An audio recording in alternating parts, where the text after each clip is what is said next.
നമസ്കാരം. നല്ലൊരു വിഷയമാണ് വിമൻ. സ്ത്രീകൾക്ക് എന്തൊക്കെ അവസരങ്ങളുണ്ട്, അതായത് അന്തർജനങ്ങൾക്ക് എന്നാണ് ഇവിടെ പറഞ്ഞെടുക്കണം എന്തൊക്കെ അവസരങ്ങളുണ്ടെന്ന്. എന്താ ഈ അന്തർജനം എന്ന് പ്രത്യേകിച്ച് എഴുതാൻ സ്ത്രീകൾ എന്താ എഴുതാഞ്ഞെന്ന് എനിക്ക് ഒരു മനസ്സിൽ വന്നു. എന്താ വെച്ചാൽ എല്ലാവർക്കും പോരാട്ടങ്ങൾ ഒരേപോലത്തതാണ്. അപ്പോൾ ഞാൻ ഓരോരുത്തരെയായിട്ട് ക്ഷണിക്കുകയാണ്. അവനവൻ്റെ എന്താണ് അവർ ചെയ്യുന്നത്, അതിൽ ഏതൊക്കെ പോരാട്ടങ്ങളാണ് നേരിട്ടത്, അതെങ്ങനെ ഓവർകം ചെയ്തു എന്നുള്ളതും കൂടിയും പറയാനാണ്. അതല്ലാതെ പിന്നെ എന്തൊക്കെ അവസരങ്ങളുണ്ടെന്ന് നമ്മൾ പിന്നീട് വീണ്ടും ചർച്ച ചെയ്യാം. അപ്പോൾ ആദ്യം ഈ ഒരു റൗണ്ട്. എല്ലാവർക്കും നമസ്കാരം. ഞാൻ ഡോക്ടർ പ്രീജ. എല്ലാവർക്കും നമസ്കാരം. ഞാൻ ഡോക്ടർ ലൈല രാമചന്ദ്രൻ. നമസ്കാരം. ഞാൻ ഡോക്ടർ ആതിര. എല്ലാവർക്കും നമസ്കാരം. ഞാൻ ശ്രീദേവി. നമസ്കാരം. ഞാൻ ശ്രുതി കൃഷ്ണ. എല്ലാവർക്കും നമസ്കാരം. എൻ്റെ പേര് അനുശ്രീ. ഞാൻ രേഷ്മ നക്കുൽ.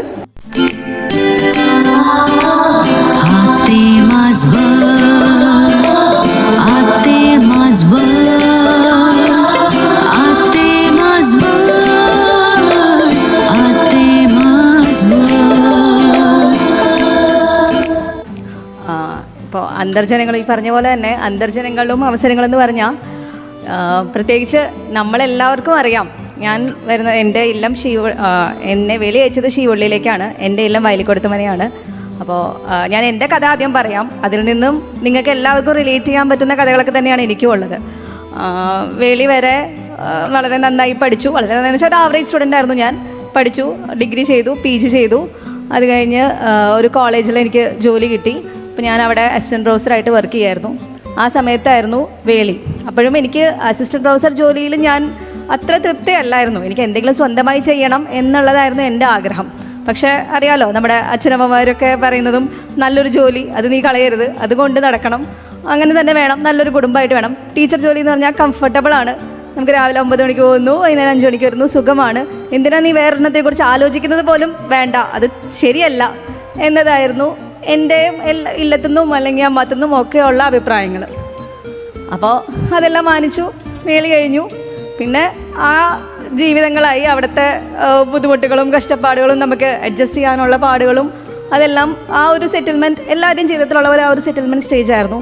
അത് കഴിഞ്ഞ് പിന്നെ കുഞ്ഞുങ്ങളായി, അതിൻ്റെ കാര്യങ്ങളായി. അപ്പോഴും ആ ആഗ്രഹം നമ്മൾ മാറ്റി വച്ചിരുന്നെങ്കിൽ അതവിടെ മാറ്റിയിരുന്ന് ഇപ്പോഴും അതൊരു സ്വപ്നമായിട്ടിരുന്നേനെ.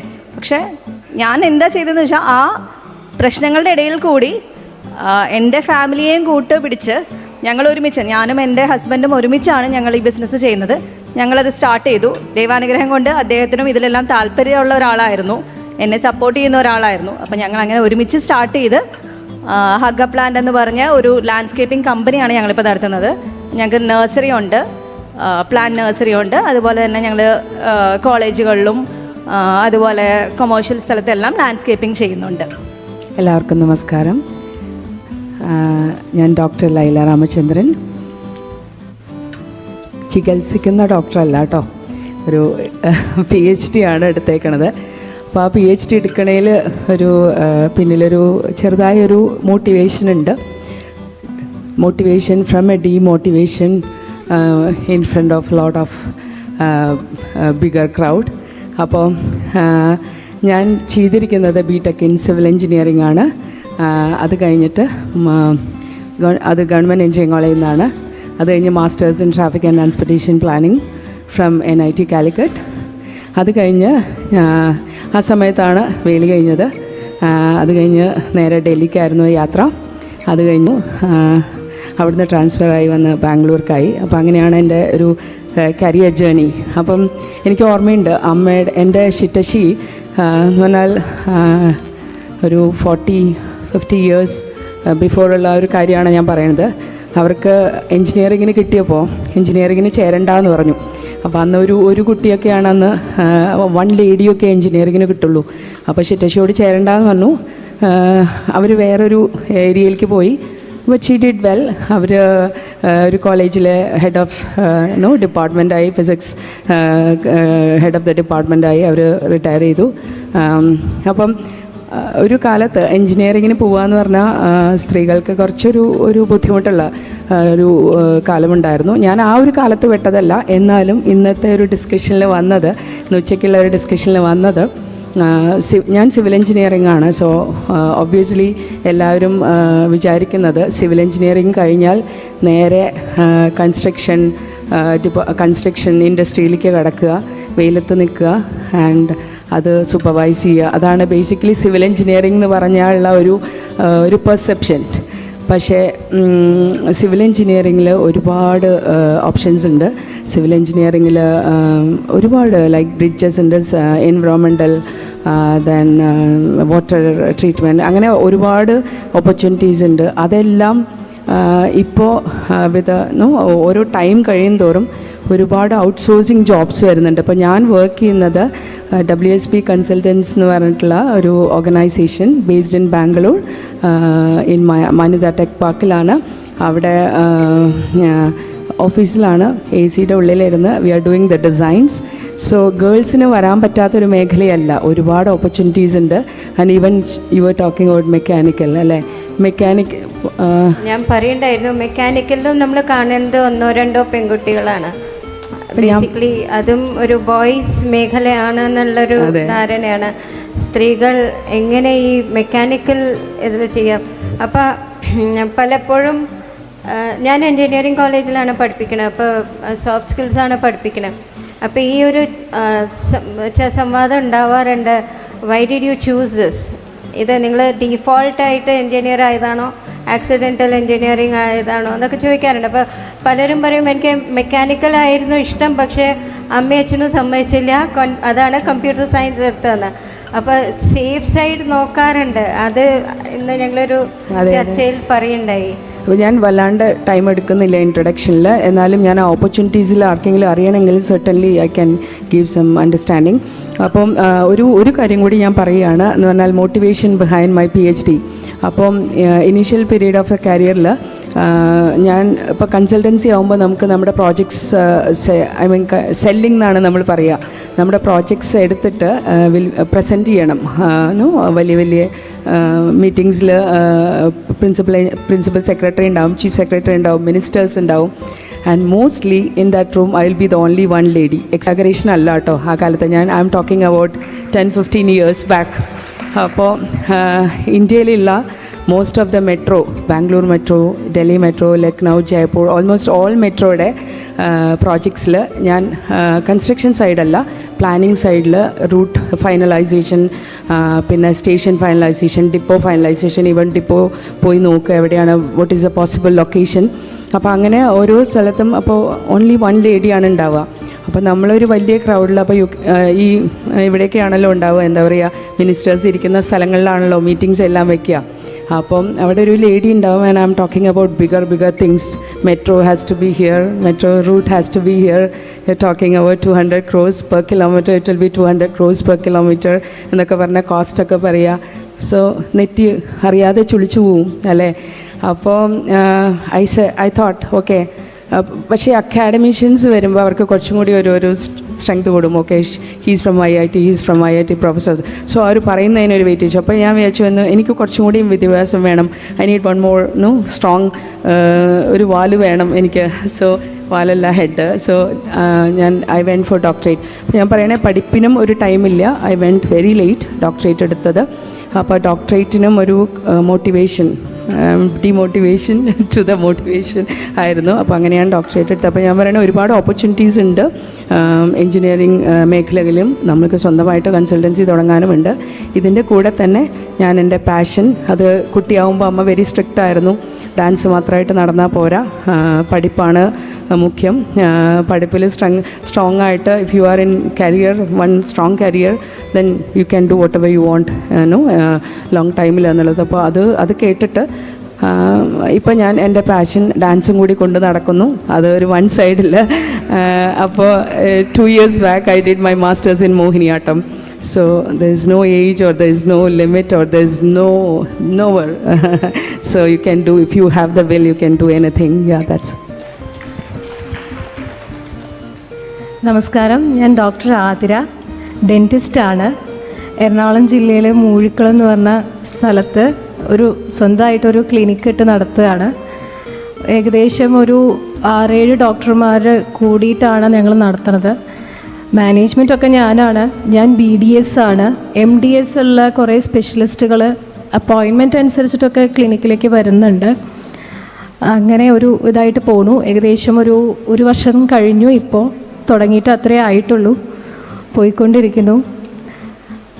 പിന്നെ പറയാനുള്ളത്, എന്തുകൊണ്ടാണ് ഇങ്ങനെ ഒരു ഡെൻറ്റിസ്റ്റ് ഫീൽഡ് എന്നൊക്കെ പറയുമ്പോൾ ആദ്യമേ തൊട്ട് പറയേണ്ട ഒരു കാര്യം എന്ന് വെച്ചാൽ ഞാനൊരു ഭയങ്കര ഒരു ആവറേജ് സ്റ്റുഡൻ്റ് ആയിരുന്നു. എല്ലാവർക്കും ഒരു തെറ്റിദ്ധാരണയുണ്ട്, ഡോക്ടറാണ്, ഓക്കെ ശരി ഭയങ്കര ടോപ്പറാവും, സ്കൂൾ ടോപ്പർ ആയിരിക്കും. അങ്ങനെയൊന്നും ആയിരുന്നില്ല. വേണമെങ്കിൽ എന്നെ ബിലോ ആവറേജ് എന്ന് പറഞ്ഞാലും എനിക്ക് യാതൊരു വിഷമവും ഇല്ലാത്ത ഒരാളാണ്. കാരണം സ്കൂൾ ലൈഫിൽ തന്നെ ഇഷ്ടം പോലെ ഫെയിലിയേഴ്സ് ഉണ്ടായിട്ടുണ്ട്. എല്ലാവർക്കും ഇപ്പോൾ പറഞ്ഞു കഴിഞ്ഞാൽ ഞെട്ടുന്നൊരു കാര്യം പറയാം, ഞാനൊരു +2 ഫെയിലായിരുന്നു. ഞാനാണ് ഒരു പ്രൊഫഷണൽ കോഴ്സ് എടുത്ത് ഇതുവരെ എത്തിയെന്ന് പറയുമ്പോൾ എല്ലാവർക്കും പ്രചോദനത്തിന് വേണ്ടിയിട്ടാണ് പറയുന്നത്. ഹാർഡ് വർക്ക്, അതുമാത്രമേ പറയാനുള്ളൂ. ഒരു തോൽവിയല്ല, 2 തോൽവിയല്ല, എത്രയോ തോൽവികൾ ഉണ്ടായിട്ടുണ്ട്. എത്രയോ പേര് എന്നോടൊരു ക്ലിനിക്ക് സ്റ്റാർട്ട് ചെയ്യാൻ നേരത്ത് പറഞ്ഞിട്ടുണ്ട്, പൊക്കാവുന്നത് പൊക്കിയാൽ പോരെ എന്ന് എല്ലാവരും ചോദിച്ചിട്ടുമുണ്ട്. വളരെ സന്തോഷത്തോടു കൂടിയാണ് ഞാനിപ്പോൾ പറയണത്, വേറൊന്നുമല്ല. ഇങ്ങനെ ഓരോ ചോദ്യങ്ങൾ ചോദിക്കുമ്പോഴാണ് നമുക്കറിയാൻ പറ്റുക നമ്മളെക്കൊണ്ട് ഇത് പറ്റുമോ. ഒരാൾ നമ്മളോട് ചോദിച്ചു കഴിഞ്ഞാൽ നമ്മളെ തന്നെ നമ്മളൊന്ന് വിലയിരുത്തും, നമുക്കിതിനുള്ള കഴിവുണ്ടോ. ഒരു തരത്തിൽ കുറച്ചെങ്കിലൊക്കെ ഒരു അഹങ്കാരം ഉണ്ടായിരുന്നെങ്കിൽ ആ അഹങ്കാരങ്ങളൊക്കെ ഒന്ന് ഇല്ലാതെയാക്കാൻ വേണ്ടിയിട്ടാവും ഈശ്വരന്മാർ ഓരോരുത്തരുടെ വായേന്ന് ഇങ്ങനെ ഓരോ ചോദ്യങ്ങൾ ചോദിച്ചു എന്നാണ് വിചാരിക്കുന്നത് കേട്ടോ. പിന്നെ പ്രൊഫഷണൽ കോഴ്സ് എടുത്ത് കഴിഞ്ഞപ്പോഴും അതെ, ആവറേജ് സ്റ്റുഡൻ്റ് ആണ്. അവിടെയും ഇഷ്ടംപോലെ ഫെയിലിയേഴ്സ് ഉണ്ടായിട്ടുണ്ട്. അപ്പോഴും ആൾക്കാരെല്ലാവരും ചോദിച്ചിട്ടുണ്ട്, പറ്റില്ല അല്ലേ, കോഴ്സ് ഡ്രോപ്പ് ചെയ്ത് പോയിക്കൂടെ, പറ്റില്ലെങ്കിൽ വേണ്ട, നമുക്ക് ഇഷ്ടം പോലെ വഴികൾ വേറെയുണ്ട്. അങ്ങനെ ഒരുപാട് വർഷം കഷ്ടപ്പെട്ടിട്ട് തന്നെയാണ് ഏറ്റവും അവസാനം വളരെ അഭിമാനത്തോടു കൂടി തന്നെ പറയാം, ഒരു കുട്ടിയായി കഴിഞ്ഞാൽ പ്രൊഫഷണൽ എല്ലാം നിർത്തുന്ന ഒരുപാട് സ്ത്രീകൾ നമ്മുടെ ചുറ്റിലുമുണ്ട്. ഞാൻ ഈ ഒരു പ്രൊഫഷൻ്റെ സർട്ടിഫിക്കറ്റ് എനിക്ക് കിട്ടിക്കഴിഞ്ഞപ്പോൾ എൻ്റെ കുട്ടിക്ക് 1 വയസ്സാവാറായിരുന്നു. അതൊന്നും ഒരു പ്രശ്നമല്ല, with the support of the family. അത് പറയാതിരിക്കാൻ പറ്റില്ല. കുട്ടിയെ നോക്കാൻ അച്ഛനുണ്ടായിരുന്നു, അമ്മയുണ്ടായിരുന്നു, മുത്തശ്ശി ഇടയ്ക്കിടയ്ക്ക് വന്ന് നിൽക്കുമായിരുന്നു. ഞാൻ ബാംഗ്ലൂരാണ് പഠിച്ചത്, ഇവിടുന്ന് ബാംഗ്ലൂർ പോയി നിൽക്കുമായിരുന്നു. അപ്പോൾ ഇത് പല പ്രതിസന്ധികൾ നമ്മുടെ ജീവിതത്തിൽ ഉണ്ടാവും. തളരാതിരിക്കുക. ആരെങ്കിലും എന്തെങ്കിലുമൊക്കെ പറയും, എന്തായാലും ഓരോന്നൊക്കെ പറഞ്ഞ് എല്ലാവരും വരും. അതൊക്കെ അതിൻ്റേതായ സ്പിരിറ്റിലെടുക്കുക. പിന്നെ എന്താ, പ്രൊഫഷണൽ കോഴ്സ് ഡിഫിക്കൽട്ട് തന്നെയായിരുന്നു. എൻ്റെ കൂടെ പഠിച്ചിരുന്ന എല്ലാവരും അസലായി പഠിക്കുന്ന കുട്ടികൾ തന്നെയായിരുന്നു. അതിൻ്റെ ഇടയിൽ ഞാൻ മാത്രമേ ഉണ്ടായിരുന്നൊരു ഓഡ് വൺ ഔട്ട് എന്ന് പറയുന്ന ഒരാളായിട്ട്. കുറേ കഷ്ടപ്പെട്ടു, കുഴപ്പമില്ല. എന്തായാലും ഏറ്റവും അവസാനം ഒരു ഫ്രൂട്ട്ഫുൾ ഇത് നമുക്ക് കിട്ടുമെന്ന് പറയണ പോലെ കുറേ സ്ഥലത്ത് വർക്ക് ചെയ്തു, ഒരുപാട് സ്ഥലത്ത് വർക്ക് ചെയ്തു. എന്നാലും അപ്പോഴൊക്കെ ഒരു ചെറിയ വിഷമം ഉണ്ടായിരുന്നു. ഒരു ഡോക്ടറിൻ്റെ കീഴിൽ വർക്ക് ചെയ്യുമ്പോഴും അതെ, നമുക്ക് ചില പരിമിതികളുണ്ട്. ഈ പരിമിതികളോടൊപ്പം നമ്മളങ്ങനെ പോവാൻ എന്തോ എനിക്ക് തന്നെ ആയിട്ട് ചെയ്യണം എന്നുള്ളൊരു തോന്നൽ അപ്പോഴും കിടക്കുന്നുണ്ടായിരുന്നു. ചില ട്രീറ്റ്മെൻറ്റൊക്കെ വരുമ്പോൾ നമ്മൾ വിചാരിക്കും, അയ്യോ ഇതിപ്പം എനിക്ക് അതിലൊരു ഡിസിഷൻ എടുക്കാൻ പറ്റിയെങ്കിൽ എനിക്ക് കുറച്ചും കൂടിയും. എല്ലാവർക്കും അറിയാവുന്ന കാര്യം, ഡെൻറ്റൽ ട്രീറ്റ്മെൻറ്റ്സ് ഭയങ്കര കോസ്റ്റ്ലിയാണ്, പോയ എല്ലാവർക്കും അറിയാം. എനിക്ക് ചിലപ്പോൾ ചില ആൾക്കാർ വന്നു കഴിഞ്ഞാൽ തോന്നാറുണ്ടായിരുന്നു, അയ്യോ ഒന്ന് കുറച്ച് ട്രീറ്റ്മെൻറ്റിനൊക്കെ കുറച്ച് കൊടുക്കായിരുന്നു, അല്ലെങ്കിൽ ആ ട്രീറ്റ്മെൻറ്റ് ആ പേഷ്യൻ്റ് വേണ്ടായിരുന്നു, കുറച്ചും കൂടിയൊക്കെ ഒന്ന് എക്സ്പ്ലെയിൻ ചെയ്ത് കൊടുത്താൽ ആ പേഷ്യൻ്റ് വേറെ ട്രീറ്റ്മെൻറ്റുകൾ ചെയ്യുമായിരുന്നു. ഇങ്ങനെ ഒരുപാട് ആഗ്രഹങ്ങളുണ്ടായിരുന്നു. അങ്ങനെ ഏറ്റവും അവസാനമാണ് തീരുമാനിച്ചത്, സ്വന്തമായി നമുക്ക് എന്തെങ്കിലും ചെയ്യണം എന്ന് തീരുമാനിച്ചിട്ടാണ് ഒരു ഡെൻ്റൽ ക്ലിനിക്ക് തുടങ്ങിയത്. വളരെ സന്തോഷമുണ്ട്. ആലോചിക്കുമ്പോൾ സത്യം പറഞ്ഞു കഴിഞ്ഞാൽ ഈശ്വര ഇത്രയൊക്കെ ഉണ്ടായിരുന്നോ ജീവിതത്തിൽ എന്ന് ഇപ്പം ചിലപ്പോൾ തോന്നുന്നുണ്ട് ആലോചിക്കുമ്പോൾ. പക്ഷെ വളരെ സന്തോഷമുണ്ട്. ഏറ്റവും അവസാനം ഇങ്ങനൊരു തീരുമാനം എടുത്തത് ഒട്ടും വെറുതെ ആയില്ല എന്നുള്ളൊരു തോന്നൽ ഇപ്പോൾ വന്നു തുടങ്ങിയിട്ടുണ്ട്. സക്സസ്ഫുൾ ആവാൻ കഴിഞ്ഞില്ലെങ്കിലും നമ്മൾ നമ്മുടെ പ്രൊഫഷൻ എന്തായാലും സാറ്റിസ്ഫാക്ഷൻ എങ്കിലും ആവാമല്ലോ, അതെങ്കിലും നമ്മളെല്ലാവരും ഒന്ന് വിചാരിക്കുക. സക്സസ്ഫുൾ ആവാൻ പറ്റിയില്ലെങ്കിലാണെന്നാണ് ഞാൻ പറഞ്ഞത്. സക്സസ്ഫുൾ ആവാൻ എല്ലാവരും ഒന്ന് ഹാർഡ് വർക്ക് ചെയ്യുക. എന്തായാലും നമ്മുടെ കൂടെ ഈശ്വരനുണ്ട്. എന്തായാലും നമ്മൾ ഒരു സ്വപ്നം കണ്ടാൽ, ഞാനൊരു 7ാം ക്ലാസ്സിൽ പഠിക്കുമ്പോഴാണ് എൻ്റെ ഒരു വലിയച്ഛൻ കുറച്ച് ജ്യോതിഷമൊക്കെ നോക്കണ ആളാണ്. വലിയച്ഛനാ പറഞ്ഞത് അന്ന്, നീ ഒരു ഡോക്ടർ ആവുമെന്ന് പറഞ്ഞു. അന്ന് 7ാം ക്ലാസ്സിൽ പഠിക്കുമ്പോൾ. ഇതിപ്പോൾ എന്താ, അത് 7ാം ക്ലാസ്സിൽ പഠിക്കണ എൻ്റെ കസിൻസൊക്കെ എന്നൊക്കെ പറയാൻ ഭയങ്കര നന്നായി പഠിക്കുന്ന ആൾക്കാരാണ്. അതിൽ ഏറ്റവും കുറച്ചുള്ള ഞാൻ അന്ന് വിശ്വസിച്ചില്ല. വലിയച്ഛൻ ഈ പറഞ്ഞത് എന്തായാലും തെറ്റാണ് എന്നുള്ളൊരു രീതിയിൽ തന്നെ. ഓക്കെ, ഇനിയുള്ള കാര്യങ്ങൾ ഞാൻ നെക്സ്റ്റ് ഇതിൽ പറയാം കേട്ടോ. പറഞ്ഞുകൊണ്ടിരുന്നാൽ കുറേ പറഞ്ഞുകൊണ്ടിരിക്കും, അതുകൊണ്ടാണ്. Okay, thank you. എല്ലാവർക്കും നമസ്കാരം. ഞാൻ ശ്രീദേവി. ഇവിടെ ശ്രീസ് ഇൻറ്റീരിയർ സ്റ്റുഡിയോ എന്ന് പറഞ്ഞ് തൃശ്ശൂർ ഒരു സ്ഥാപനം നടത്തുകയാണ്. എനിക്ക് ഇതിൽ പറയാനുള്ളത്, ഞാൻ ഈ ഇൻറ്റീരിയർ ഡിസൈനിങ് ഇതിലേക്ക് കടന്നു വരണ സമയത്ത്, ഞാൻ +2 കഴിഞ്ഞ സമയത്ത് ഇൻറ്റീരിയർ ഡിസൈനിങ് ചെയ്യണം എന്ന് പറയുമ്പോൾ എല്ലാവരും, ഞാൻ അതുവരെ ഇങ്ങനെ ഒരു ക്രിയേറ്റീവായിട്ടുള്ള കാര്യമായി ഒന്നും ചെയ്യുമെന്ന് ബാക്കിയുള്ളവർക്ക് തോന്നിയിട്ടില്ല. അപ്പോൾ തന്നെ അതുകൊണ്ട് തന്നെ എല്ലാവരും എന്നെ ഒന്ന് നിരുത്സാഹപ്പെടുത്തുകയാണ് ചെയ്തത്. എന്തെങ്കിലും സ്വന്തമായിട്ടുള്ള ഒരു പ്രൊഫഷൻ, കുറച്ചും കൂടിയും സ്റ്റേബിളായിട്ടുള്ളൊരു പ്രൊഫഷൻ ഉണ്ടായിട്ട് മതി, അങ്ങനെ ഒരു ഇതിലേക്കാണ് എല്ലാവരും സജസ്റ്റ് ചെയ്തത്. അപ്പം ഞാൻ അത് കഴിഞ്ഞൊരു ഫാർമസി കോഴ്സാണ് ചെയ്തത്. ഫാർമസി ഡിപ്ലോമ കോഴ്സ് ചെയ്തു. അത് കഴിഞ്ഞ് അതിൽ വർക്ക് ചെയ്യുന്ന സമയത്ത് തന്നെയാണ് ഇൻറ്റീരിയർ ഡിസൈനിങ്ങിൻ്റെ ഒരു കോഴ്സ് ചെയ്തത്.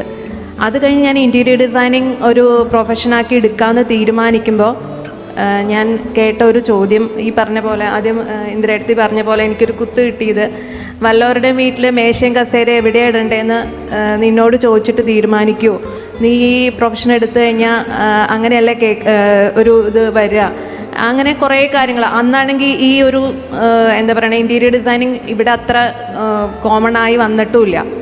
ആ ഒരു സമയത്താണ് ഞാനിതിലേക്ക് വരണത്. അപ്പം ഇങ്ങനത്തെ കുറേ കാര്യങ്ങൾ കേട്ടിട്ടുണ്ട്.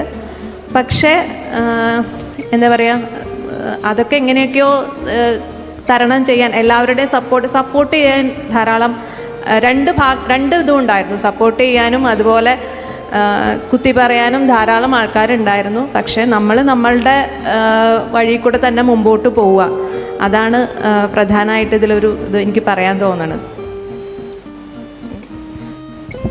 അല്ല, എനിക്കൊരു ചോദ്യം ചോദിക്കാനുള്ളത്, വുമൻ ബോസ്, ഒരു സ്ത്രീ ബോസായിട്ട് വരുമ്പോൾ എങ്ങനെയാണ് എക്സ്പീരിയൻസ്?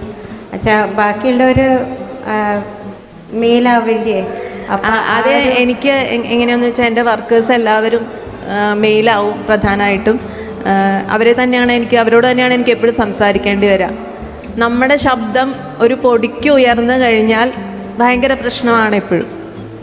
അത് എപ്പോഴും അങ്ങനെ തന്നെയാണ്. നമ്മൾ ഇങ്ങനെ എന്താ പറയുക, ശബ്ദം ഒരു താക്കീതുപോലെ അത് ഒരു പ്രത്യേക രീതിയിൽ കൊണ്ടുപോകുക, അങ്ങനെ പറയാൻ പറ്റുള്ളൂ. അതിനെന്താ ഒരു സൊല്യൂഷൻ ചോദിച്ചാൽ എനിക്ക് പറയാൻ അറിയില്ല. അതങ്ങനെ കൂടെ കൊണ്ടുപോവുക. പക്ഷെ അതുകൊണ്ട് നമ്മൾ പിന്നാക്കം നിൽക്കാണ്ടിരിക്കുക എന്ന് വെച്ചാൽ, അത് നമ്മളെ അതുകൊണ്ട് നമ്മളിത് ചെയ്യാണ്ടിരിക്കുക എന്നുള്ളതല്ല അതിൻ്റെ ഒരു സൊല്യൂഷൻ. അത് ജസ്റ്റ് ഒരു കമൻറ്റ് പറയണം കേട്ടോ. അത് ഇപ്പോൾ റീസെൻ്റ്ലി ഉണ്ടായതാണ്. അപ്പോൾ ഞാനൊരു പ്രിൻസിപ്പൽ എഞ്ചിനീയർ ലെവലിൽ, പ്രിൻസിപ്പൽ എഞ്ചിനീയർ എന്ന് പറഞ്ഞാൽ കുറച്ച് ഒരു 10 to 15 years എക്സ്പീരിയൻസിലെ ഒരാളെ ഇൻ്റർവ്യൂ ചെയ്യാണ്. അപ്പോൾ ഇൻ്റർവ്യൂ ചെയ്തു. അപ്പോൾ ആളുടെ അടുത്ത് ഫസ്റ്റ് ലെവൽ ടെക്നിക്കൽ കഴിഞ്ഞു.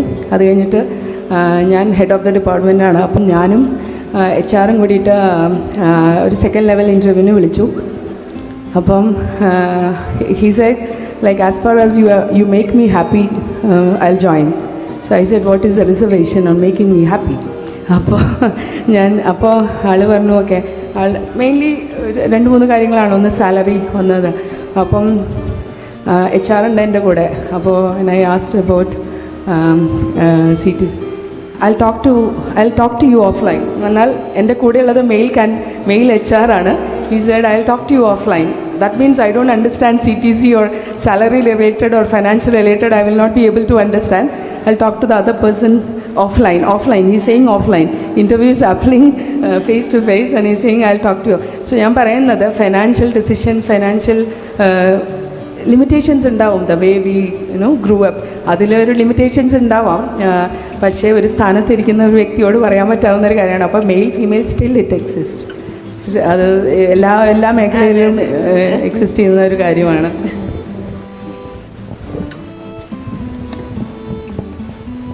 നമസ്കാരം, ഞാൻ ശ്രുതി കൃഷ്ണ, കിടങ്ങൂർ മലമേലാണ് ഇല്ലം. ഞാൻ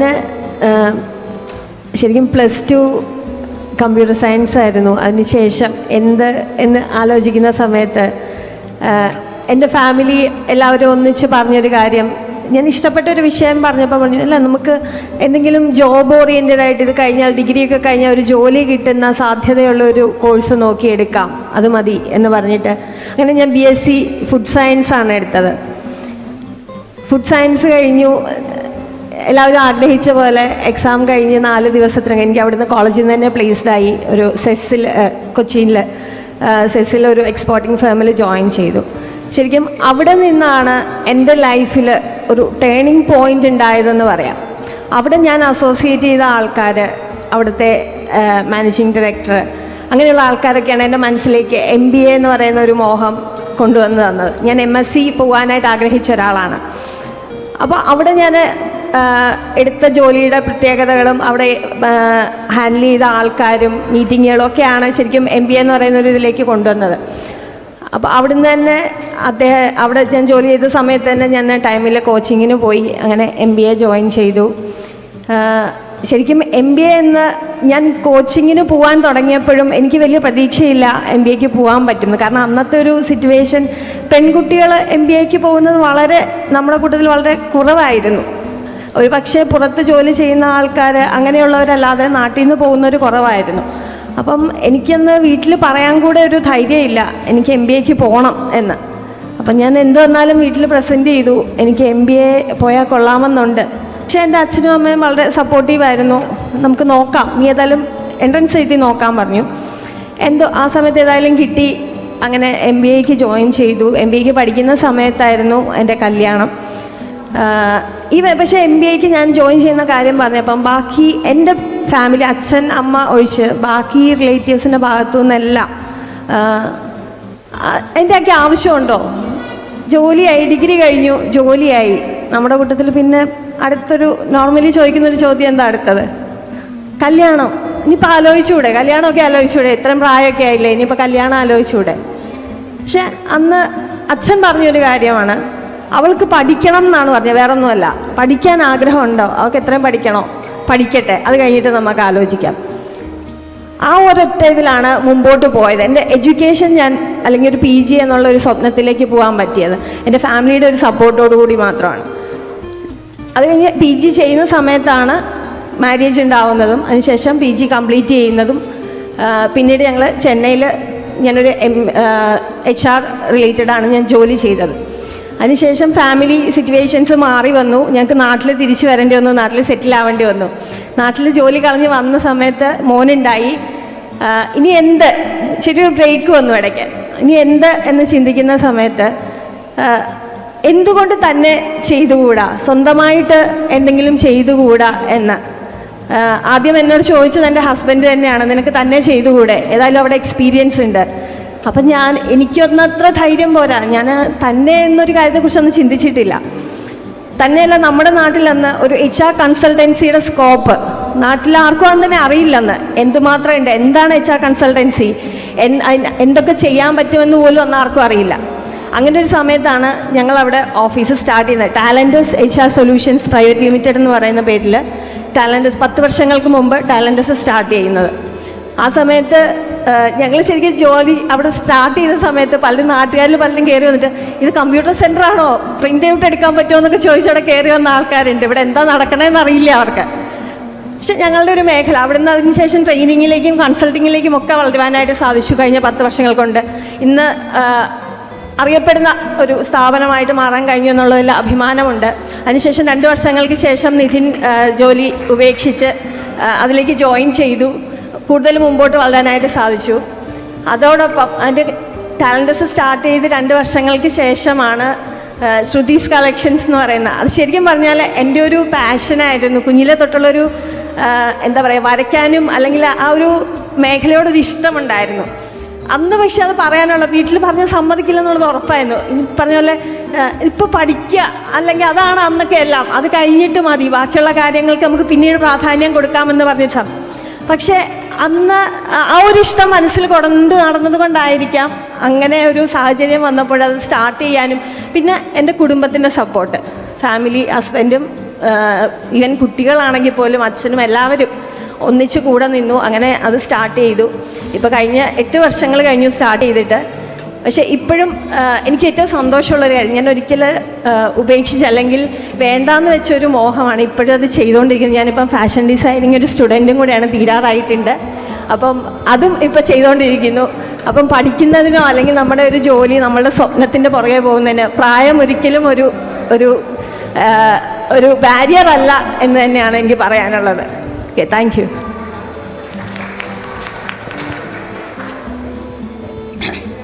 എല്ലാവർക്കും നമസ്കാരം. എൻ്റെ പേര് അനുശ്രീ. ഞാൻ അങ്കമാലിയിൽ നിന്ന് വരുന്നു. ഞങ്ങൾ അത്താണി എയർപോർട്ട് റോഡിൻ്റെ അടുത്ത് ഒരു ഡിസൈനർ വെയർ സ്റ്റോർ നടത്തുകയാണ്. എന്താ പറയുക, ദ ഫ്ലോറസ് ഹോട്ട് കൗച്ചർ എന്നാണ് പേര്. നമ്മൾ എന്താ പറയുക, ബ്രൈഡൽ വെയേഴ്സ്, പാർട്ടി വെയേഴ്സ് അങ്ങനെയുള്ളതാണ് നോർമലി ചെയ്യുന്നത്. ഇൻസ്റ്റഗ്രാം, സോഷ്യൽ മീഡിയ വഴിയാണ് കൂടുതൽ മാർക്കറ്റിംഗ് നടത്തുന്നത്. സോ എന്താ പറയുക, കുഴപ്പമില്ലാണ്ട് പോകുന്നു, നന്നായിട്ട് പോകുന്നു. എൻ്റെ ഇതിലേക്കുള്ളൊരു ജേണി എന്ന് പറഞ്ഞാൽ, ഞാൻ പഠിച്ചതും വളർന്നതും എല്ലാം കണ്ണൂരാണ്. എന്നുവെച്ചാൽ അമ്മയും ചിറ്റമാരും, എനിക്കൊരു ഏട്ടനും കൂടിയുണ്ട്. ഏട്ടൻ പൂനെയിൽ മെക്കാനിക്കൽ എഞ്ചിനീയറാണ്. അമ്മയും ചിറ്റന്മാരും കൂടിയാണ് എന്നെ പഠിപ്പിച്ചതും എല്ലാം. എന്ന് വെച്ചാൽ അങ്ങനെ ഭയങ്കര നല്ലൊരു കുട്ടിക്കാലം എന്നൊന്നും പറയാനില്ല. ഒരുപാട് ചെറുപ്പം തൊട്ടേ കുറേ എന്തൊക്കെയോ പറയാൻ പറ്റാത്ത കുറേ കാര്യങ്ങൾ അനുഭവിക്കേണ്ടി വന്നിട്ടുണ്ട്. സോ ഞാൻ PG കഴിഞ്ഞു. PG MCOM ആയിരുന്നു. അത് കഴിഞ്ഞ് കല്യാണം കഴിഞ്ഞു. ഞാൻ ഇൻഫോ പാർക്കിൽ ഒരു 3 വർഷം അക്കൗണ്ടൻ്റായിട്ട് വർക്ക് ചെയ്തിട്ടുണ്ട്. പിന്നെ എന്താണെന്ന് വെച്ചാൽ ചെറുപ്പം തൊട്ടേ ഭയങ്കര ഇഷ്ടമായിരുന്നു ഡ്രസ്സിൽ എന്തെങ്കിലും ചെയ്യുക, സ്റ്റിച്ച് ചെയ്യുക. ഞാൻ സ്വന്തമായിട്ട് തന്നെ സ്റ്റിച്ച് ചെയ്യും. അപ്പോൾ ഞാൻ ജോലി ഒന്നിച്ചുള്ളവർക്കും ഞാൻ ഇതുപോലെ പലതും ചെയ്തു കൊടുക്കും.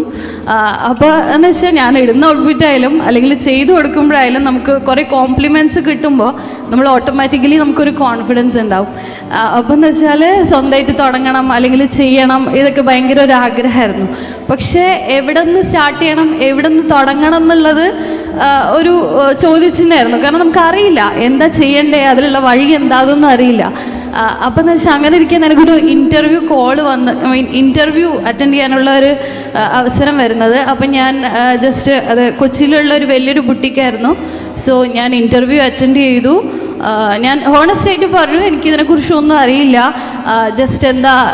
ഭയങ്കര ഇഷ്ടമുണ്ട്, പക്ഷേ ഈ ഫീൽഡിനെ കുറിച്ചൊന്നും അറിയില്ല. പക്ഷെ എനിക്കൊരു പോസിറ്റീവ് റെസ്പോൺസ് തന്നു. എന്നോട് പറഞ്ഞു ഒരു 1 മന്ത് ട്രെയിനിങ് എടുക്കൂ, കുറച്ച് കാര്യങ്ങൾ പഠിക്കൂ, അങ്ങനെ പറഞ്ഞു. അപ്പം ഞാൻ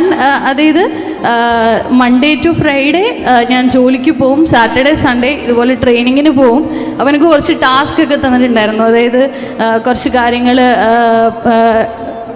പ്രിപ്പയർ ചെയ്യുക, അതുപോലെ സ്കെച്ചസ് വരയ്ക്കുക, അങ്ങനെയുള്ളതൊക്കെ. എന്ന് വെച്ചാൽ സ്കെച്ച് അതൊന്നും ഒട്ടും എനിക്കറിയില്ലായിരുന്നു. ഞാൻ പണ്ട് ചെറുപ്പത്തിൽ എന്തൊക്കെയോ വരച്ചുള്ളൊരു പരിചയം മാത്രമേ എനിക്കുള്ളൂ. അപ്പം ഞാൻ അങ്ങനെ ഒരു ടാസ്ക് തന്നു. അപ്പം ഞാൻ എന്താ ചെയ്യുക വെച്ചാൽ, എൻ്റെ മോനപ്പോൾ ഒരു 3 വയസ്സായിരുന്നു. അപ്പം ഞാൻ അവനെ ഒരു രാത്രി 10 മണിക്ക് ഉറക്കി കഴിഞ്ഞതിന് ശേഷമാണ് ഞാൻ ഇതൊക്കെ ചെയ്യാറ്. അത് കഴിഞ്ഞ് ഞാനൊരു 1 മണിയാവും ഇതൊക്കെ അയച്ചു കൊടുക്കാൻ വേണ്ടിയിട്ട്. അപ്പം ഞാൻ ഈ 1 മന്ത് ഈ പ്രോസസ്സ് ഞാൻ കണ്ടിന്യൂ ചെയ്തു. എൻഡ് ഓഫ് ദി ഡേ എനിക്കൊരു വലിയ മെസ്സേജ് വന്നു സാറിൻ്റെ അടുത്ത്. ഒരു അപ്രീസിയേഷൻ മെസ്സേജ് ആയിരുന്നു. എന്ന് വെച്ചാൽ ഇങ്ങനെ ചെയ്യുന്നു വിചാരിച്ചില്ല, ഇങ്ങനെ ഒരു ഒട്ടും പരിചയമില്ലാത്ത ഒരാൾ ഇങ്ങനെ ചെയ്യുന്നു വിചാരിച്ചില്ല എന്ന് പറഞ്ഞ്. സോ എന്നെ ഇവിടെ സെലക്ട് ചെയ്തു. 3 ഫാഷൻ ഡിസൈനേഴ്സ് ആയിരുന്നു. അതിൽ ഒരാളായിട്ട് എന്നെ സെലക്ട് ചെയ്തു. പിന്നെ അവിടെ ആ ഒരു ജേണി ആയിരുന്നു. ഞാൻ അവിടെ എക്സ്പീരിയൻസ് ചെയ്യുമായിരുന്നു. ഞാൻ ഇൻഫോ പാർക്കിൽ നിന്ന് റിസൈൻ ചെയ്തു. അവിടെ ജോയിൻ ചെയ്തു. അവിടെ ഡിസൈനറായിട്ടൊരു 3 years വർക്ക് ചെയ്തു. അപ്പോഴും കുറേ പേര് ചോദിക്കും ഈ പറഞ്ഞതുപോലെ, അതായത് ഇത്ര നല്ലൊരു പ്രൊഫഷൻ വിട്ട് ഇങ്ങനെ പോകേണ്ട ആവശ്യമുണ്ടോ, അതിലെന്താണെന്നൊരു ഗുണം കിട്ടുന്ന എന്താണെന്ന്. പക്ഷേ എനിക്ക് അതിൽ ഏറ്റവും കൂടുതൽ നമ്മുടെ പാഷൻ ചെയ്യുമ്പോൾ ഉള്ളൊരു സാറ്റിസ്ഫാക്ഷൻ ഉണ്ടല്ലോ, ആ ഒരു എലിമെൻറ്റ് മാത്രമാണ് എന്നെ അതിലേക്ക് കൊണ്ടുപോയത്. സോ ഞാൻ അവിടെ കുറച്ചുകൂടെ ഹെവി ബ്രൈഡൽ ലക്ഷൂറിയസ് ആയിരുന്നു കുറച്ചുകൂടെ. സോ ഒരു 500+ ഹാപ്പി കസ്റ്റമേഴ്സ്, ഹാപ്പി ബ്രൈഡ്സിനെ അവിടെ നിന്ന് ഞാൻ ഉണ്ടാക്കി. അത് കഴിഞ്ഞ് ഞാൻ അത്ര ഒരു എക്സ്പീരിയൻസ് കിട്ടിയപ്പോൾ സ്വന്തമായിട്ടൊന്ന് സ്റ്റാർട്ട് ചെയ്യാമെന്ന് വെച്ചു. സോ ഞാനും ഹസ്ബൻഡും കൂടി ഞങ്ങൾ ഒരുപാട് പ്ലാൻ ചെയ്തു, ഒരുപാട് ഡിസ്കസ് ചെയ്തു. അവസാനം ഞങ്ങൾ സ്റ്റാർട്ട് ചെയ്തു. ഒരു 1.5 വർഷമായി ഞങ്ങൾ സ്റ്റാർട്ട് ചെയ്തിട്ട്. ഇപ്പോൾ അതിൻ്റെ ഇടയിൽ സ്റ്റാർട്ട് ചെയ്യുമ്പോൾ നമുക്കൊരു 2 workers ആയിരുന്നു. ഇപ്പോൾ ഇവിടെ എത്തി നിൽക്കുമ്പോൾ 7 workers ഉണ്ട്. നമുക്ക് ഒരു 2 designers ഉണ്ട്. അതുപോലെ ഫ്ലവേഴ്സ് TV-യിൽ, അമൃത TV-യിൽ എല്ലാം കോസ്റ്റ്യൂം കർട്ടസി കൊടുത്തിട്ടുണ്ട്. കുറേ സെലിബ്രിറ്റീസിനെ നമ്മുടെ പേജിൽ അറ്റൻഡ് ചെയ്തിട്ടുണ്ട്. സോ അതുപോലെ തന്നെ 2 ഫാഷൻ വീക്കിൽ അറ്റൻഡ് ചെയ്യാൻ പറ്റി. ഇന്ത്യൻ ഫാഷൻ വീക്ക് ചെന്നൈ, അതുപോലെ തന്നെ ബാംഗ്ലൂർ ഫാഷൻ വീക്ക്, 2 ഫാഷൻ വീക്കിൽ അറ്റൻഡ് ചെയ്യാൻ പറ്റി. സോ ഇന്നിവിടെ എത്തിയിരിക്കുമ്പോൾ പക്ഷെ ഞാൻ ഭയങ്കര നെർവസ്, എനിക്കിങ്ങനെ സംസാരിച്ചിട്ട് ശീലമില്ല. സോ ഭയങ്കര ഹാപ്പി, ഇവിടെ ഇങ്ങനെ ഇരിക്കുമ്പോൾ ഭയങ്കര ഹാപ്പി ആയിട്ടാണ് ഇരിക്കുന്നത്. അതുപോലെ തന്നെ എനിക്ക് പറയാനുള്ളത്, അതായത് നമ്മൾ എങ്ങനെ ജനിച്ചു എങ്ങനെ വളർന്നു എന്നുള്ളതിലൊന്നും ഒരു കാര്യമില്ല. നമുക്കൊരു ലക്ഷ്യമുണ്ടെങ്കിൽ അതിൻ്റെ ബാക്കിൽ തന്നെ പോവുക, അതിന് വേണ്ടിയിട്ട് നന്നായിട്ട് പ്രയത്നിക്കുക. നമുക്ക് എന്തായാലും അതിനുള്ള റിസൾട്ട് കിട്ടാണ്ടിരിക്കില്ല. പിന്നെ കുറേ ബാരിയേഴ്സ് ഉണ്ടാവും, അതായത് ഫിനാൻഷ്യൽ പ്രോബ്ലംസ് ഉണ്ടാവും, സപ്പോർട്ട് സിസ്റ്റം ഉണ്ടാവില്ല. പക്ഷെ നമ്മളൊന്ന് എഫേർട്ട് ഇട്ട് കഴിഞ്ഞാൽ, നമ്മൾ ഇനീഷ്യേറ്റീവ് എടുത്ത് മുന്നോട്ട് പോയി കഴിഞ്ഞാൽ എല്ലാവരും നമ്മുടെ ബാക്കിൽ വരും, എല്ലാവരും നമ്മളെ സപ്പോർട്ട് ചെയ്യും. അതുപോലെ ചുറ്റും നമുക്ക് നിറച്ച് ഓപ്പർച്യൂണിറ്റീസ് ഉണ്ട്. പക്ഷെ നമ്മൾ തന്നെ ഇറങ്ങണം, വേറെ ആരും നമ്മളെ പുഷ് ചെയ്ത് ഇറക്കില്ല. സോ എന്താ പറയുക, പിന്നെ എന്തൊരു ബിസിനസ് ചെയ്യുമ്പോഴും നമ്മൾ നന്നായിട്ട് പ്ലാൻ ചെയ്യുക, അതിനെക്കുറിച്ച് നന്നായിട്ട് പഠിക്കുക, പ്രിപ്പയർ ചെയ്യുക, എന്നിട്ട് മാത്രം ചെയ്യുക. ഒരു ആവേശത്തിന് ഇറങ്ങുന്നതാവരുതൊരിക്കലും ബിസിനസ്. സോ സന്തോഷം, ഇവിടെ ഇരിക്കാൻ പറ്റിയ സന്തോഷം. Thank you so much. ഞാൻ രേഷ്മ നക്കുൽ. എന്നെ എത്ര പേർക്ക് അറിയാമെന്ന് എനിക്കറിയില്ല. എനിക്കൊരു യൂട്യൂബ് ചാനലുണ്ട്, ആത്തേമാസ് വേൾഡ് എന്നാണ് ആ യൂട്യൂബ് ചാനലിൻ്റെ പേര്. ഒരു യൂട്യൂബർ എന്ന് ആവുന്നതിന് മുന്നത്തെ കുറച്ച് കാര്യങ്ങൾ ഞാൻ പറയുകയാണ്. കുട്ടിക്കാലം തൊട്ടേ എനിക്ക് ഏറ്റവും വലുതായി കഴിഞ്ഞാൽ എനിക്ക് ഏറ്റവും ആവാൻ ആഗ്രഹമുള്ള കാര്യമായിരുന്നു ഒരു സിനിമാ നടി ആവുക, അല്ലെങ്കിൽ സിനിമയിൽ നല്ലൊരു വേഷം ചെയ്യുക എന്നുള്ളതാണ് എൻ്റെ ഏറ്റവും വലിയ ആഗ്രഹം. അതിന് വേണ്ടിയിട്ട് എൻ്റെ അച്ഛനും അമ്മയും, അച്ഛൻ ഫെഡറൽ ബാങ്കിലാണ്, മുരളി കാടമ്പറ്റ അവിടെ ഇരിക്കുന്നുണ്ട്, അമ്മ രമ മുരളി ഇവിടെ ഇരിക്കുന്നുണ്ട്. അച്ഛൻ ഫെഡറൽ ബാങ്കിൽ, അമ്മ ടീച്ചറായിരുന്നു. ഇവർ ലീവ് എടുത്തിട്ട് എൻ്റെ കൂടെ വരും ഈ ഡയറക്ടർമാരെ കാണാനും, അല്ലെങ്കിൽ എന്താ പറയുക സിനിമ ലൊക്കേഷനിൽ പോയിട്ട് ചാൻസ് തരുമോ എന്നൊക്കെ ചോദിച്ചിട്ട്. അപ്പോൾ പക്ഷെ അത് എന്തോ എന്നെ അവർക്ക് ഇഷ്ടമില്ലാത്തതുകൊണ്ടോ അല്ലെങ്കിൽ ആ ക്യാരക്ടറിന് ഞാൻ പറ്റാത്തതുകൊണ്ടോ എന്തോ അത് നടന്നില്ല കേട്ടോ, അതൊരു സക്സസ് ആയില്ല. അത് കഴിഞ്ഞിട്ട് ഞാൻ അത് അങ്ങനെ വിട്ടു. പിന്നെ എനിക്ക് ഭയങ്കര ഇഷ്ടമാണ് സംസാരിക്കാൻ. അപ്പോൾ എന്താ പറയുക, അങ്ങനെയാണ് ഒരു ലോക്കൽ ചാനലിൽ ഒരു കോള് വരികയാണ്, ഒരു ആങ്കർ ലൈവ് ചെയ്യാൻ ഒരു ആങ്കറിന് ആവശ്യമുണ്ട് എന്ന് പറഞ്ഞിട്ടൊരു കോള് വരികയാണ്. അങ്ങനെ അവിടെ പോയി ഫസ്റ്റ് എനിക്ക് ഒരു എക്സ്പീരിയൻസും ഇല്ല. ആദ്യം ഞാൻ ചെയ്യുന്നത് ഒരു ലൈവ് പരിപാടിയാണ്. അങ്ങനെ ഒരു ഫോൺ കോൾ, അങ്ങനെ ഒരു പരിപാടി ചെയ്തു. അവിടെ നിന്ന് ഞാൻ DD4 എന്ന് പറഞ്ഞ നമ്മുടെ മലയാളം DD4-ന് വേണ്ടിയിട്ടൊരു പ്രോഗ്രാം ചെയ്തു. അമ്മ ചോദിച്ചു അച്ഛനും ചോദിച്ചു, അമ്മ ചോദിച്ചു എന്താണ് ആവേണ്ടത് ചോദിച്ചു. അപ്പം ഞാൻ പറഞ്ഞു എന്തായാലും മതി, അങ്ങനെ താല്പര്യമൊന്നുമില്ല, എന്താവണം എന്ന് അങ്ങനെയൊന്നുമില്ല. പക്ഷെ എനിക്ക് ആവിയേഷൻ പോകണം, അല്ലെങ്കിൽ ഹോട്ടൽ മാനേജ്മെൻറ്റ്, ഈ 2 എനിക്ക് താല്പര്യം ഉണ്ടായിരുന്നത്. ഞാൻ പഠിക്കണ സമയത്ത് എനിക്ക് തോന്നുന്നു ഒരു നമ്പൂതിരി പെൺകുട്ടിയും ഹോട്ടൽ മാനേജ്മെൻറ്റ് രംഗത്ത് ഇല്ല എന്നാണ് എൻ്റെ ഒരു നിഗമനം. ഞാൻ കേട്ടിടത്തോളം അങ്ങനെ ആ സമയത്ത് പെൺകുട്ടികളുണ്ടായിരുന്നു, പക്ഷെ ഒരു നമ്പൂതിരി ഇല്ലത്തുനിന്ന് ഒരു പെൺകുട്ടി ഹോട്ടൽ മാനേജ്മെൻറ്റ് പഠിച്ച കാര്യം എനിക്കറിയില്ല. അങ്ങനെ ഞാൻ ഹോട്ടൽ മാനേജ്മെൻറ്റ് പഠിച്ചു. വലിയ വലിയ 5 star hotel, Leela palace, Trident, casino, അങ്ങനെ ഒരുപാട് വലിയ വലിയ ഹോട്ടലിൽ വർക്ക് ചെയ്തു. അതിനോടുകൂടെ വേളി കഴിഞ്ഞു. പിന്നെയും കുറച്ച് ദിവസങ്ങൾ ഹോസ്പിറ്റലിലൊക്കെ ആയിട്ട് വർക്ക് ചെയ്തു. അത് കഴിഞ്ഞിട്ട് കുട്ടി ഉണ്ടായി. പിന്നെ ഞാൻ അങ്ങനെ ജോലിയൊക്കെ നിർത്തി വെറുതെ വീട്ടിലിരിപ്പായി കേട്ടോ. പക്ഷെ ജോലി ചെയ്യാനും എനിക്ക് ഭയങ്കര ഇഷ്ടമായിരുന്നു. അതായത് ജോലിക്ക് പോവുക, തിരിച്ചു വരിക, ആ പരിപാടി എനിക്ക് ഭയങ്കര ഇഷ്ടമായിരുന്നു. പക്ഷെ കുട്ടിയായതിനു ശേഷം പിന്നെ ഞാൻ അത് നിർത്തി. പിന്നെ ഈ കൊറോണ വന്നപ്പോഴാണ് ഈ യൂട്യൂബ് നോക്കിയിട്ട് ഇങ്ങനെ ഓരോന്ന് ഉണ്ടാക്കാൻ തുടങ്ങി. അപ്പോൾ ഹസ്ബൻഡ് നകുല് പറഞ്ഞു, ഇങ്ങനെ വെറുതെ നീ ഉണ്ടാക്കി നിൻ്റെ സമയം കളയണ നേരത്ത് വീഡിയോ എടുത്തിട്ട് ആ യൂട്യൂബിൽ അങ്ങോട്ട് ഇട്ട് കഴിഞ്ഞാൽ 10 പൈസ കിട്ടില്ലേ ചോദിച്ചു. അപ്പം ഞാൻ പറഞ്ഞു, അത് സത്യം പറഞ്ഞാൽ എനിക്കറിയില്ലായിരുന്നു എങ്ങനെയാണിത് വീഡിയോ എടുക്കുക, അല്ലെങ്കിൽ എങ്ങനെയാണ് എഡിറ്റ് ചെയ്യുക, എങ്ങനെയാണിത് യൂട്യൂബിലിടുക, ഒന്നും അറിയില്ലായിരുന്നു. അപ്പം നകുല് പറഞ്ഞു, നീ യൂട്യൂബിൽ നോക്ക്, എന്താ ചെയ്യേണ്ടതെന്ന് എഡിറ്റിങ് പഠിക്കുക എന്നൊക്കെ പറഞ്ഞു. അങ്ങനെ ഞാൻ അതൊക്കെ പഠിച്ച് ഈ വീഡിയോ ഒക്കെ എടുത്ത് നമ്മുടെ സാധാ മൊബൈൽ കേട്ടോ, അല്ലാണ്ട് ഐഫോണോ അങ്ങനെ വലിയ ക്യാമറയോ ഒന്നും എൻ്റെ കയ്യിൽ ആ സമയത്ത് ഉണ്ടായിരുന്നില്ല. അത് കഴിഞ്ഞിട്ട് ഞാൻ സാധാ തുക്കട ഫോണിൽ ഞാൻ അതൊക്കെ ഷൂട്ട് ചെയ്ത് ഞാൻ യൂട്യൂബ് നോക്കി ഞാൻ തന്നെ പഠിച്ച് എഡിറ്റിങ് പഠിച്ച് എങ്ങനെയാണ് യൂട്യൂബിൽ അപ്ലോഡ് ചെയ്യുക എന്നൊക്കെ നോക്കി പഠിച്ചിട്ട് ഞാൻ പോസ്റ്റ് ചെയ്തു. ഇപ്പോൾ ഇവിടെ പറഞ്ഞ എല്ലാവരും ഓരോ പ്രൊഫഷണൽ കോഴ്സ് പഠിച്ചത്, ഡോക്ടറാണ്, എൻജിനീയറാണ്, ഫാഷൻ ഡിസൈനറാണ്. സത്യം പറഞ്ഞാൽ യൂട്യൂബർ ആവാൻ ഒരു ക്വാളിഫിക്കേഷനും വേണ്ട. നമ്മുടെ കൈയും നമ്മുടെ സൗണ്ടും മാത്രം മതി നമുക്ക് 10 വരുമാനം കയ്യിൽ വരാൻ വേണ്ടിയിട്ട്. അപ്പോൾ ആർക്കും ഇവിടെ ഇരിക്കുന്ന എല്ലാ മുത്തശ്ശന്മാർക്കും മുത്തശ്ശിമാർക്കും ആർക്കും യൂട്യൂബർ ആവാൻ ഒരു കുഴപ്പമില്ല. നമുക്ക് സ്വന്തമായിട്ട് നമ്മുടെ പോക്കറ്റ് മണി അല്ലെങ്കിൽ നമ്മുടെ ചില്ലറ കാര്യങ്ങളൊക്കെ നടത്താൻ ഇഷ്ടം പോലെ കാശും കിട്ടും ഉള്ള കാര്യം ഞാൻ പറയാം. അപ്പോൾ അങ്ങനെ ഞാൻ എഡിറ്റിങ് പഠിച്ചു. ഞാൻ എൻ്റെ വീഡിയോസ് ഇപ്പോൾ മീൻസ് ഞാൻ പലതരത്തിലും വീഡിയോസ് ഇടും. ആദ്യമൊക്കെ ഞാൻ ഇട്ടുണ്ടായിരുന്നത് വെറുതെ ഓരോ ഫുഡൊക്കെ ഉണ്ടാക്കുക അങ്ങനത്തെ വീഡിയോ ആണ് ഇട്ടുണ്ടായിരുന്നത്. അപ്പോൾ ഞാൻ തന്നെ വീഡിയോ എടുക്കും, ഞാൻ തന്നെ എഡിറ്റ് ചെയ്യും, എല്ലാം ഞാൻ തന്നെയാണ്. അത് ഈ ബാലചന്ദ്രമേനോനൊക്കെ ഇല്ലേ എഡിറ്റിങ് എന്താ ഡയറക്ടർ എല്ലാം അയാൾ തന്നെയല്ല, അതേപോലെ തന്നെ ഒരു അവസ്ഥയായിരുന്നു എൻ്റെ. അത് കഴിഞ്ഞിട്ട് പിന്നെ ഞാൻ കൊറോണ സമയമായി നമ്പൂതിരി ആചാരങ്ങൾ ഇട്ടുകൂടാ അങ്ങനൊരു ഇത് വന്നു. അപ്പം ഞാൻ ചെയ്യാലോ. സത്യം പറഞ്ഞു കഴിഞ്ഞാൽ എനിക്ക് നേദിക്കാൻ ഒന്നും അറിയില്ല. ഞാൻ ആകെ നേദിച്ചിരിക്കുന്നത് നമ്മൾ ആയിനൂണിൻ്റെ സമയത്ത് രാവിലെ ഒരു നേദിക്കലുണ്ടല്ലോ, അതന്നെ അച്ഛൻ്റെ മുത്തശ്ശിയമ്മയാണ് എനിക്ക് പറഞ്ഞതെന്ന്. എന്നിട്ടാണ് ഞാൻ ചെയ്തിരിക്കുന്നത് കേട്ടോ, അല്ലാണ്ട് എനിക്കൊന്നും അറിയില്ല. എന്നിട്ട് ഞാനത് അവിടെ എന്താ പറയുക അരിത്തോട്ടത്തെ രാധചെറിയമ്മയാണ് എനിക്കിതൊക്കെ പറഞ്ഞു തന്നത് കേട്ടോ. അതൊക്കെ വീഡിയോ ഒക്കെ എടുത്തു, എഡിറ്റ് ചെയ്തു. അപ്പം നിങ്ങൾ വിചാരിക്കണം, മനസ്സിലാക്കേണ്ട കാര്യം എന്താവും, ABCD അറിയാത്തൊരു കുട്ടിയാണ് കേട്ടോ ഈ നേദിക്കാനിരിക്കണത്. തെറ്റുണ്ടാവും എന്നല്ല, ഉണ്ട്, ഇല്ലയെന്ന് ഞാൻ പറയുന്നില്ല. അതിൻ്റെ ഇടയിൽ ഞാൻ രാധചെറിയമ്മ പറഞ്ഞു ഇങ്ങനെ ചെയ്യൂ അങ്ങനെ ചെയ്യൂ എന്നൊക്കെ പറയും, കൈ ഇങ്ങനെ പിടിക്കൂ അങ്ങനെയൊക്കെ പറയുമ്പോൾ ഞാൻ ഓക്കെ എന്നൊരു ഇത് പറയുന്നുണ്ട് അതിൻ്റെ ഇടയിൽ. സത്യം പറഞ്ഞു കഴിഞ്ഞാൽ ആ വീഡിയോന് കിട്ടിയൊരു നെഗറ്റീവ് കമൻറ്റ് എൻ്റെ ജീവിതത്തിൽ ഞാൻ ഇതുവരെ കേട്ടിട്ടില്ല. അത്രയ്ക്കും നെഗറ്റീവ് കമൻറ്റ്സ് വന്നൊരു വീഡിയോ ആണ്. സംശയമുണ്ടെങ്കിൽ ഇപ്പോഴും ആ നെഗറ്റീവ് കമൻറ്റ്സ് ഒന്നും ഞാൻ ഡിലീറ്റ് ചെയ്തിട്ടില്ല, ഇപ്പോഴും അതവിടെ കിടക്കുന്നുണ്ട്. യൂട്യൂബിൽ കയറിയിട്ട് ആത്തേമാസ് വേൾഡ് എന്ന നേദിക്കൽ എന്നുള്ള വീഡിയോ നിങ്ങൾ യൂട്യൂബിൽ സെർച്ച് ചെയ്ത് നോക്കൂ, ഇപ്പോഴും അതവിടെ കിടക്കുന്നുണ്ട്. എല്ലാം ഞാൻ ഒന്നും ഡിലീറ്റ് ചെയ്തിട്ടില്ല. എല്ലാവരും ചീത്ത വിളിച്ചിട്ട്, രാധചെറിയമ്മേനെ ചീത്ത വിളിച്ച്, എന്നെ ചീത്ത വിളിച്ച്, എൻ്റെ ഫാമിലീനെ ചീത്ത വിളിച്ചിട്ട് എല്ലാം എഴുതിയിട്ടുണ്ട്. ഒരു പക്ഷേ എനിക്കിപ്പോൾ അച്ഛനോ അമ്മയ്ക്കോ നകുലിനോ ആർക്ക് വേണമെങ്കിലും പറയാം, എന്തിനാ വെറുതെ ഈ പണിക്ക് നിൽക്കണേ, ഞങ്ങളെയും കൂടി ചീത്ത കേൾപ്പിക്കാൻ വേണ്ടി നിനക്ക് നിർത്തിക്കൂടെ എന്ന് വേണമെങ്കിൽ അവർക്ക് ചോദിക്കായിരുന്നു. അവർ ഇതുവരെ അങ്ങനെ ഒരു എന്നോട് ചോദിച്ചിട്ട് പോലുമില്ല.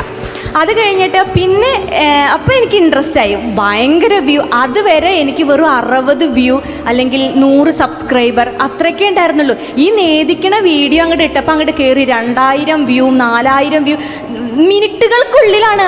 അതിനിപ്പോൾ എത്ര, എനിക്ക് നല്ല ലക്ഷക്കണക്കിന് വ്യൂ ഉള്ളൊരു ഇതാണ് വീഡിയോ ആണത്.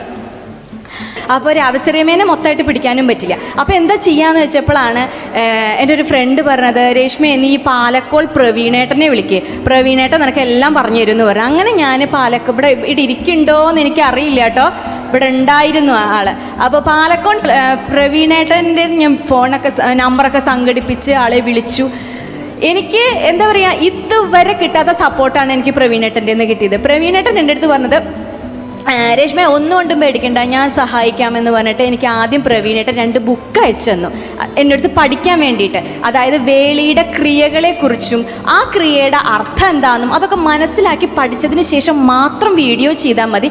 അതല്ല ഇത്തിരി പ്രശ്നമുള്ളൊരു ഏരിയയാണ്, തൊട്ട് കഴിഞ്ഞാൽ ഒന്ന് കൈ പൊള്ളണ ഏരിയയാണ്, നോക്കിയിട്ടും കണ്ട് ചെയ്താൽ മതി എന്ന് പറഞ്ഞു. അപ്പം ഞാൻ പറഞ്ഞു ശരി എന്ന് പറഞ്ഞാൽ എനിക്ക് ബുക്ക് അയച്ചു തന്നു.